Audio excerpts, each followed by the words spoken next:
Hi everyone, Jus4SweetZ here. So we're improvising a little bit today. Over the holidays, my tripod was broken, and so I'm having to use a makeshift tripod on a box and all these gadgets. You would die. So I can't do an intro video, and I don't have a tripod to adjust, so I'm going to have to lift things. But I'm still going to make this work because it's been so long since I've done a video, as you all know. Or most of you know, I am fostering some children now. They're my nieces and my nephew, and so it has been crazy hectic. But I want to get a video out, and with everything going on, I haven't been able to, and now my tripod's broken. So let's just go ahead and do this makeshift video, and I'm going to try to get a tripod today and get going on these. I am making a hash brown waffle. Basically, this is an easy way to make some hash browns for breakfast, and you can make them quickly, and for, you know, probably depending on your waffle iron, I could make mine for a group of 4. So this is a really easy brunch idea, and I learned this technique. I saw it on TV, and I wanted to share it with you. So it's really quick and easy, and it's a good way to utilize your waffle iron for something besides waffles. So we are making a hash brown waffle this morning, and there's a million different ways you can do it. I'm going to show you just a simple way, and then you can do your additions if you want to. So basically, I have my waffle iron heating up, and while it heats up, I'm going to move it to the side so I can show you what's going on. I have some olive oil here that I'm going to use to grease the waffle iron. I have a tablespoon of melted butter. I have some garlic salt. I have pepper, and then I have some homemade dehydrated or home dehydrated chives that one of my clients gave me for Christmas, and I just absolutely love them. You can replace these for fresh if you like.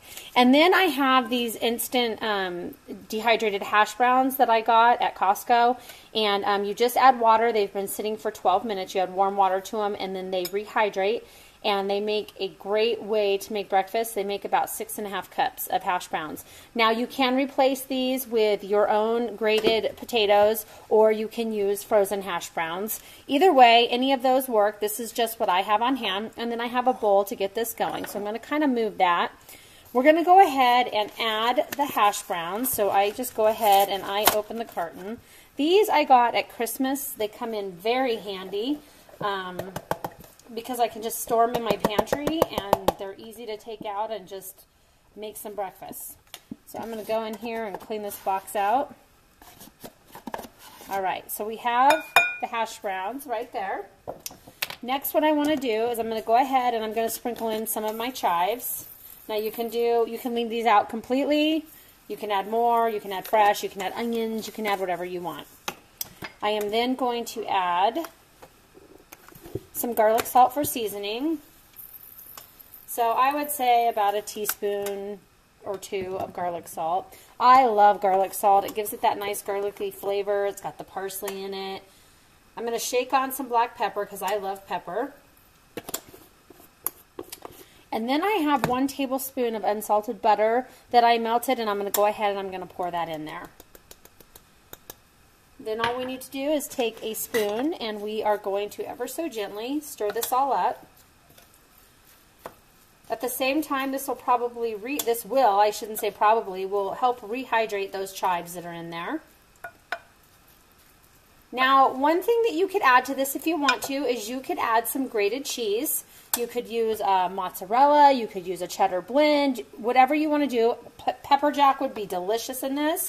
I'm going to hold those out right now. I don't really want any cheese in mine, but that's a good way to make it extra fun and special, is add some cheese in there. It's fun to do things with food and try different things. So on top of it all, with the children in the house, I have lost my pastry brush. We have so many people doing dishes right now that they all get put in different places, and we go through about 2 or 3 loads of dishes a day in the dishwasher. So I am going to, I can't find my pastry brush, can't use plastic, so I'm going to use a paper towel to grease my waffle iron. So we're going to go ahead and open that up, and just go ahead and don't burn yourself. You can also use a cooking spray if you'd like to. I am trying to get away from using a lot of those. I have a daughter that's on a health kick right now, and we're trying to get some of that stuff out of the home. So I am using extra virgin olive oil that's garlic infused, actually. And we are going to rub both sides of this waffle iron because we want to make sure that those hash browns don't stick. Okay, so you saw how easy that was. Now all we're going to do is we're going to take roughly about, I don't know, a cup or so of the dehydrated hash browns. We're going to stick those right in the middle. So that's this is a half cup that I'm using. So I'm going to use, yeah, right about a cup, maybe a little bit more because I have a large waffle iron. So if you have a smaller waffle iron, you know, you're going to want to use less. I might even be able to do this whole box, but I'm going to go ahead and put those in there. They already smell good.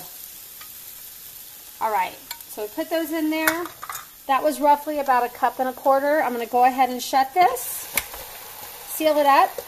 So I have it going. You can see the light on there. As soon as I have the green light to go, I'm going to go ahead and open this up. So it should roughly take right around 3 minutes. So we'll be back and I'll show you what these delicious things look like. Okay, so I'm getting ready to take this out. You can see that it's getting nice and crunchy. A couple things that I did discover. With the box hash browns, they were a little bit wet, so it took it a little bit longer. So these took me roughly around 15 minutes instead of the 4 or 5 that I told you it would take. You want to make sure that your waffle iron is completely preheated hot. That also will make your hash browns take a little bit longer. And then halfway in between the cooking process, I went in and I just kind of squeezed them together just like so that I could kind of combine, you know, bound them up a little bit. So I'm getting ready to take these off. The first thing I'm going to do is I'm going to unplug my waffle iron. I have a plate ready to go, and I haven't quite figured out if I need to use some tongs or a spatula yet. So we're going to go ahead and open this up, and they're a little loose still, but I'm going to go ahead and just pull these off. Now, they don't have to look completely like a waffle. However, I can't get these to look anything like a waffle. So I'm just kind of pushing them off right there. And I have the other half right there.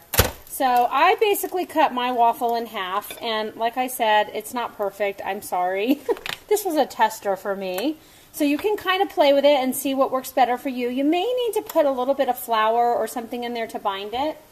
But the way I like to eat my hash browns is with a fried egg on top. So I went ahead and fried myself an egg. You can do that if you like, or just eat them plain. And I may gross some of you out, but this is the best way for me to do it. I usually put a little bit of ketchup along the side. And then the one thing I cannot forget is my hot sauce. So we're going to go ahead and put some hot sauce on there. And there you have one delicious hash brown waffle. Now, like I said, it doesn't have to look like a waffle. We're basically using our waffle iron as a cooking device so that we don't have to stand over it. So this is a yummy, yummy way to make a waffle in an easy way. I'm going to go ahead and taste it. I like to crack my yolk on top. So let's go ahead and see. That works well. I think the key here is that my waffle iron wasn't completely preheated. You probably want to preheat it for about 15 minutes before you put your hash browns in there. So let's see.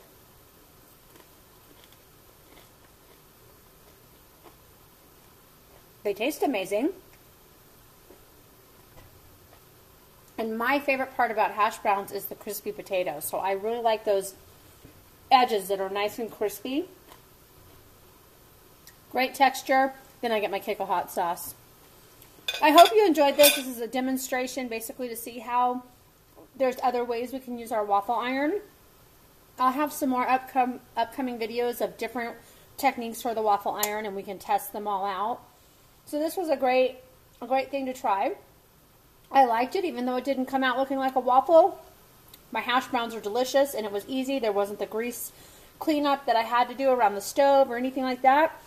So it's delicious. I hope you get a chance to try this out. Go ahead and go back and watch some of my other videos. I have some crafting videos and other cooking videos. Until next time, next video, have a wonderful day, everyone. God bless.